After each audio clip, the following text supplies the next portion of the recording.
Well, good evening, visitors. Welcome to the Australian War Memorial's Last Post ceremony. My name is Richard Cruz, and joining us today from the Royal Australian Navy is Petty Officer Ronnie Tollipan. On this day, 106 years ago, Australians and New Zealanders fought side by side, landing in a place far from their homelands, a place that would become known as Anzac Cove. Though the Gallipoli campaign would end 9 months later with the evacuation, those that survived would be joined by more reinforcements to fight for another 3 years until the guns finally fell silent on the 11th of November 1918. On land, sea and air, from a nation of less than 5 million, 62,000 gave their lives in an Australian uniform. A further 155,000 were wounded or imprisoned. From a nation of around 1 million, 18,000 New Zealanders were killed and more than 40,000 wounded. Charles Bean wrote about the evacuation from Gallipoli. For the withdrawing Anzacs, Gallipoli had a special meaning. It was not merely that Australians and New Zealanders had been killed and more had been wounded or were prisoners, but the standard set by the first companies at the first call, by the stretcher bearers, the medical officers, the staffs, the company leaders, the privates, the defaulters on the water barges, the light horse at the neck. This was already part of the tradition, not only of Anzac, but of the Australian and New Zealand peoples. By dawn on December 20, Anzac had faded into a dim blue line, lost amid other hills on the horizon, as the ships took their human freight to Imbros, Lemnos and Egypt. But Anzac stood and still stands for reckless valour in a good cause, for enterprise, resourcefulness, fidelity, comradeship and endurance that will never own defeat. Over a century of service, the Australian and New Zealand Defence Forces have continued to serve together across the world in war, operations and peacekeeping. Shortly, we will hear the story of Private John Knox Adams, who fought and died at Gallipoli. We're honoured to acknowledge the family of Private John Knox Adams, who are watching today's ceremony online. We warmly welcome Mr. Matt Anderson, Director of the Australian War Memorial, Mrs. Sharon Bown, National Vice President of the Air Force Association, Brigadier Garth Gould, Director General Special Operations and Counter-Terrorism, and representatives of the Australian Commando Association. As always, we welcome the veterans who have served, those that are still serving, and the families that love and support them. We acknowledge the members of RSL Services Clubs Association, RSL Victoria and RSL Queensland, who are watching the broadcast of this ceremony across Australia. During this evening's ceremony, wreaths will be laid at the base of the pool of reflection by visitors to the memorial. Australia's Federation Guard is the tri-service ceremonial unit of the Australian Defence Force. They provide a ceremonial presence at civil and military events and during visits to Australia by foreign dignitaries. The Guard will now dismount the catapult party from the tomb of the unknown Australian soldier.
presents Catapult Party Reverse.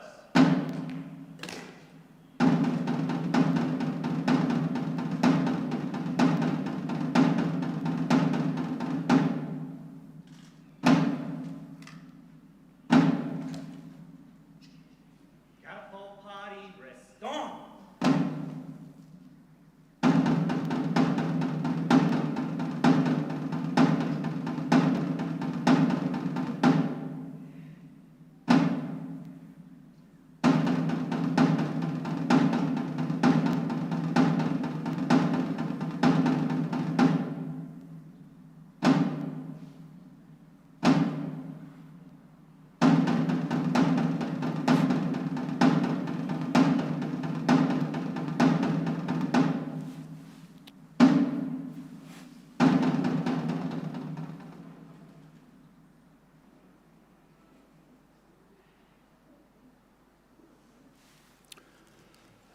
If you're able, please stand and join in singing the national anthem. Catapult Party attention. Catapult Party presents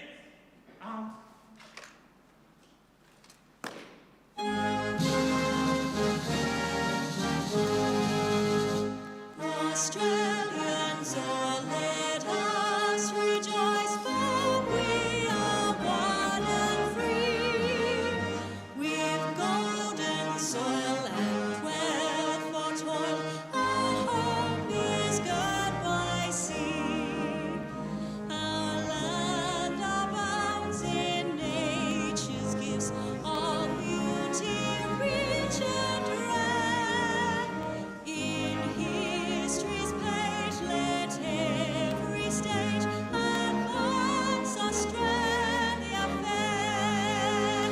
In joyful strains that let us sing, advance Australia fair. Catapult Party shoulder. Catapult Party order. If you're able, please be seated. The Australian War Memorial was the vision of Charles Bean, Australia's First World War official historian. Bean landed with the Australian troops on Gallipoli and stayed with them at the front through to the end of the war. The idea of this national memorial and museum came to him at Pozières, France, in the depths of the bloody fighting of 1916. Bean's idea was that this would be a place where families and friends could mourn their loved ones buried in faraway places. It would also be a place that could help all Australians understand what these men and women had endured and what they had done for us. Bean's vision, to which we remain true, is best expressed as inscribed in the entrance to the memorial's galleries. Here is their spirit in the heart of the land they loved, and here we guard the record which they themselves made. Tonight we'll read the story behind just one of those on the Roll of Honour, which lists the names of more than 102,000 men and women who have given their lives for us in war and on operations for more than a century. But first we present a lament, Flowers of the Forest. Wreaths or floral tributes will now be laid at the base of the Pool of Reflection.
Today, we remember and pay tribute to Private John Knox Adams.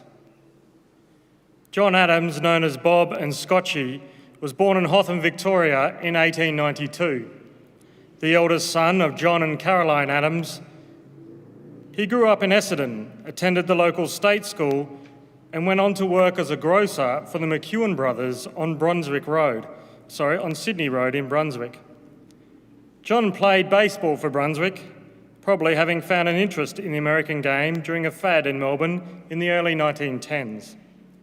He was also a keen cricketer, playing for the East and South Essendon Methodist cricket clubs.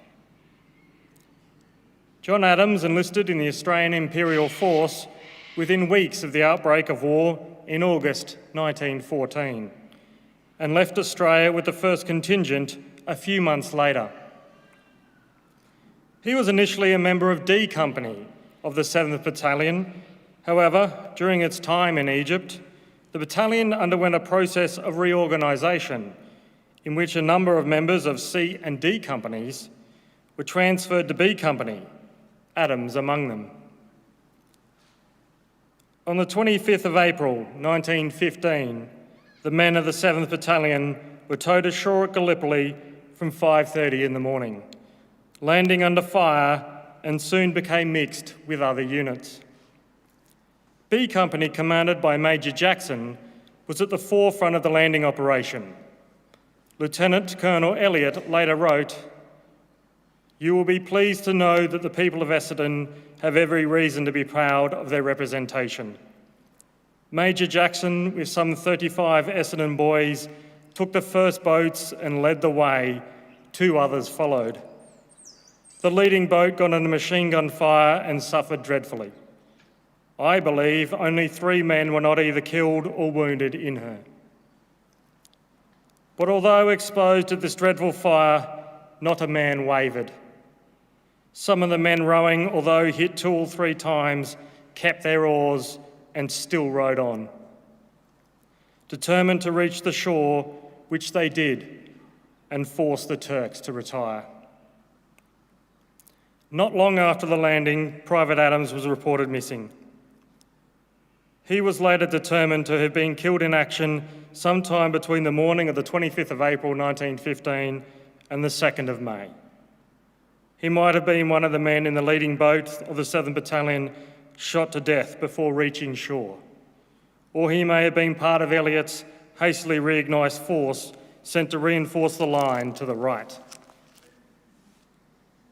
Today, Private John Knox Adams is buried in the No. 2 Outpost Cemetery, not far from the beach at Anzac Cove, under the words, "He died for King and Country." His family put memorial notices in the Melbourne newspapers on the anniversary of his death for a number of years, the first of which had a poem which read, "In Anzac's lonely graveyard, beneath the lonely sod, there lies our dearest brother, resting in peace with God." Private John Knox Adams was 22 years old. His name is listed on the Roll of Honour on my right, among almost 62,000 Australians who died while serving in the First World War. His photograph is displayed today beside the pool of reflection. This is but one of the many stories of service and sacrifice told here at the Australian War Memorial. We now remember Private John Knox Adams, who gave his life for us, for our freedoms, and in the hope of a better world.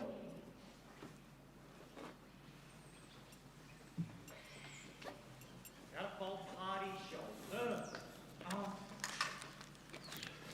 If you're able, please stand for the reading of the ode and the sounding of the last post. They shall grow not old, as we that are left grow old. Age shall not weary them, nor the years condemned. At the going down of the sun and in the morning, we will remember them. We will remember them. Catapult party presents.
lest we forget.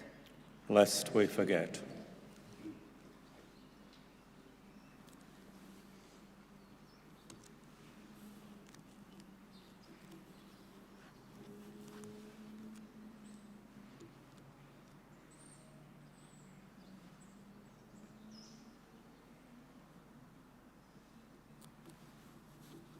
Catapult party in wood. Turn.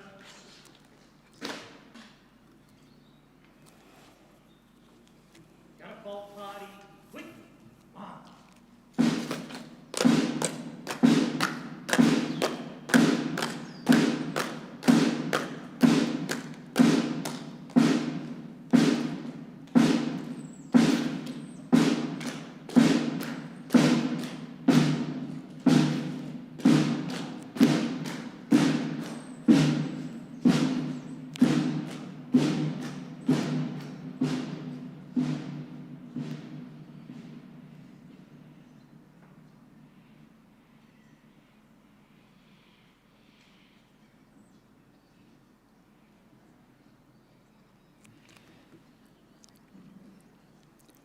We leave you this evening with the words of the memorial's founder, Charles Bean. Many a man lying out there at Pozières or in the low scrub at Gallipoli, with his poor, tired senses barely working through the fever of his brain, has thought in his last moments, well, it's over. But in Australia, they will be proud of this. Ladies and gentlemen, girls and boys, that concludes the 2021 Anzac Day Last Post ceremony. We thank you for visiting the Australian War Memorial and wish you all a very good evening. Thank you.